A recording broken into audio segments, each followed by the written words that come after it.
Hi dears, welcome back to my channel. അപ്പോൾ ഇന്നത്തേത് വളരെ എളുപ്പത്തിൽ തയ്യാറാക്കിയെടുത്തിട്ടുള്ള നല്ലൊരു അടിപൊളി ടേസ്റ്റുള്ള ഈവനിങ് സ്നാക്കിൻ്റെ റെസിപ്പിയാണ്. അരക്കപ്പ് റവയുണ്ടെങ്കിൽ വളരെ ഈസി ആയിട്ട് വെറും മിനിറ്റുകൾക്കുള്ളിൽ നമുക്ക് തയ്യാറാക്കിയെടുക്കാൻ പറ്റും. കഴിക്കാൻ നല്ല ടേസ്റ്റാണ് കേട്ടോ. പുറം ഭാഗം നല്ല ക്രിസ്പിയും ഉൾഭാഗം നല്ല സോഫ്റ്റ് ആയിട്ട് നല്ലൊരു കിഡിലൻ ഈവനിങ് സ്നാക്കാണ്. എല്ലാവരും ഒരു തവണയെങ്കിലും ഇത് ട്രൈ ചെയ്ത് നോക്കണം. അപ്പോൾ നമുക്ക് വീഡിയോ കണ്ട് നോക്കാം. അതിനു മുമ്പായിട്ട് എൻ്റെ ഒരു ചാനൽ ആദ്യമായിട്ട് കാണുന്നവരുണ്ടെങ്കിൽ ഒന്ന് സബ്സ്ക്രൈബ് ചെയ്തിട്ട് സപ്പോർട്ട് ചെയ്യണം കേട്ടോ.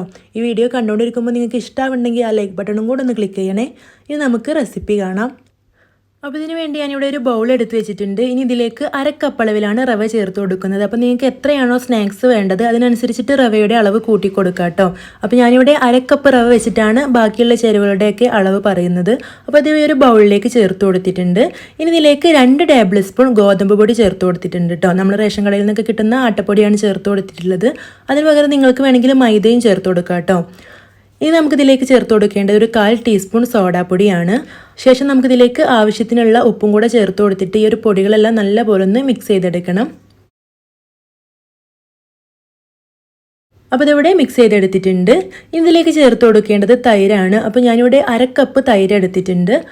അപ്പോൾ നല്ല പുളിയുള്ള തൈര് തന്നെയാണ് കേട്ടോ ചേർത്ത് കൊടുക്കുന്നത്. അപ്പോൾ നിങ്ങൾക്ക് പുളിയില്ലാത്ത തൈരാണെങ്കിൽ ഒരു 1/4 കപ്പ് വരെയൊക്കെ ചേർത്ത് കൊടുത്തോളൂ.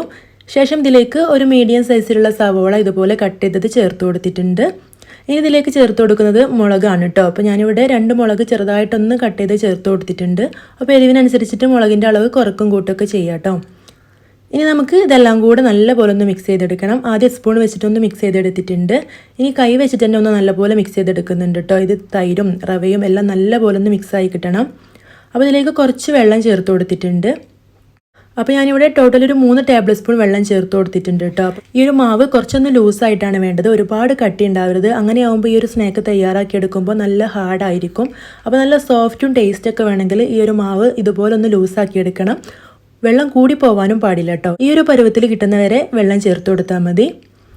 ഇനി നമുക്കിത് അടച്ചു വെച്ചിട്ട് ഒരു 10 മിനിറ്റ് ഒന്ന് മാറ്റി വെക്കാം. അങ്ങനെ ഒരു 10 മിനിറ്റ് റെസ്റ്റ് ചെയ്യാൻ വെക്കുമ്പോൾ നല്ല ടേസ്റ്റായിട്ട് ഫ്ലഫി ആയിട്ട് നമുക്ക് ഈ ഒരു സ്നാക്ക് തയ്യാറാക്കിയെടുക്കാൻ പറ്റും. അപ്പോൾ ഇവിടെ ഒരു 10 മിനിറ്റ് ഒക്കെ കഴിഞ്ഞിട്ടുണ്ട്. അപ്പോൾ ഈ ഒരു സമയത്ത് നമ്മുടെ മാവ് നന്നായിട്ട് ടൈറ്റ് ആയിട്ടുണ്ടെങ്കിൽ കുറച്ചും കൂടെ ഒന്ന് വെള്ളം ചേർത്തിട്ട് ഒന്ന് മിക്സ് ചെയ്തെടുക്കാം കേട്ടോ.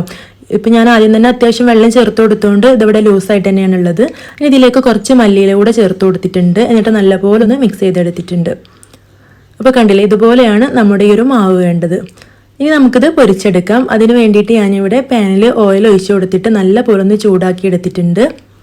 ഇനി നമുക്ക് കൈ വെച്ചിട്ട് തന്നെ കുറച്ച് മാവ് എടുത്തിട്ട് ഈ ഒരു ചൂടായ എണ്ണയിലേക്ക് ഇട്ട് കൊടുക്കാം. നിങ്ങളുടെ ഇഷ്ടത്തിനനുസരിച്ചിട്ട് ചെറുതോ വലുതോ ഒക്കെ ചേർത്ത് കൊടുക്കാം കേട്ടോ. ഞാൻ ഈ ഒരു സൈസിലാണ് ഇവിടെ ഇട്ട് കൊടുക്കുന്നത്. അപ്പോൾ ഇതൊന്ന് പൊങ്ങി വരും എണ്ണയിലിട്ട് കഴിയുമ്പോൾ. അപ്പോൾ അതിനനുസരിച്ചിട്ടുള്ളൊരു സ്പേസ് കൊടുത്തിട്ട് വേണം കേട്ടോ ഇട്ട് കൊടുക്കാൻ. ഇനി നിങ്ങളിത് എത്ര വലുപ്പത്തിൽ ചുട്ടെടുക്കുകയാണെങ്കിലും ഇതിൻ്റെ ഉൾഭാഗമൊക്കെ നന്നായിട്ട് തന്നെ വെന്ത് നല്ല സോഫ്റ്റ് ആയിട്ട് കിട്ടും. അതാണ് ഈ ഒരു സ്നാക്കിൻ്റെ പ്രത്യേകത. നല്ല ടേസ്റ്റുമാണ് കഴിക്കാനായിട്ട്. റവ കൊണ്ടാണ് തയ്യാറാക്കുന്നതെങ്കിലും നമ്മൾ വിചാരിക്കാത്ത നല്ലൊരു ടേസ്റ്റ് ഉണ്ട് കേട്ടോ. ഇത് എല്ലാവരും തയ്യാറാക്കി നോക്കാൻ മറക്കരുത്. അപ്പോൾ നമ്മളിത് തിരിച്ചു മറിച്ചൊക്കെ ഇട്ട് കൊടുത്തിട്ട് നല്ലൊരു ബ്രൗൺ കളർ ആവുന്ന സമയത്ത് നമുക്കിത് എണ്ണയിൽ നിന്ന് കോരി മാറ്റണം. അപ്പോൾ ഇത് ഒരുപാട് സമയമൊന്നും വെക്കണ്ട കേട്ടോ, പെട്ടെന്ന് തന്നെ ആയി കിട്ടും. അപ്പോൾ ഇതിവിടെ ഞാൻ തിരിച്ചു മറിച്ചൊക്കെ ഇട്ട് കൊടുത്തിട്ടൊന്ന് ഫ്രൈ ചെയ്തെടുത്തിട്ടുണ്ട്. ഇത് ഞാനിവിടെ എണ്ണയിൽ നിന്നൊന്ന് കോരി മാറ്റുന്നുണ്ട് കേട്ടോ. ഇനി ബാക്കിയുള്ളത് നമുക്ക് ഇതുപോലെ തന്നെ ഫ്രൈ ചെയ്തെടുത്താൽ മതിയാവും. അപ്പോൾ എല്ലാവരും ഇത് തയ്യാറാക്കി നോക്കണം. ഈ ഒരു റെസിപ്പി നിങ്ങൾക്ക് എല്ലാവർക്കും ഇഷ്ടമായിട്ടുണ്ടാവും എന്ന് വിചാരിക്കുന്നു. ഇഷ്ടമായിട്ടുണ്ടെങ്കിൽ ഒന്ന് ലൈക്ക് ചെയ്യണം കേട്ടോ. ചാനൽ സബ്സ്ക്രൈബ് ചെയ്യാതെയാണ് കാണുന്നതെങ്കിൽ ഒന്ന് സബ്സ്ക്രൈബും കൂടെ ചെയ്തിട്ടൊന്ന് സപ്പോർട്ട് ചെയ്യണേ. അപ്പോൾ ഇനി ഇതുപോലുള്ള ഈസി ആൻഡ് വെറൈറ്റി റെസിപ്പീസൊക്കെ ആയിട്ട് നമുക്ക് വീണ്ടും കാണാം. താങ്ക്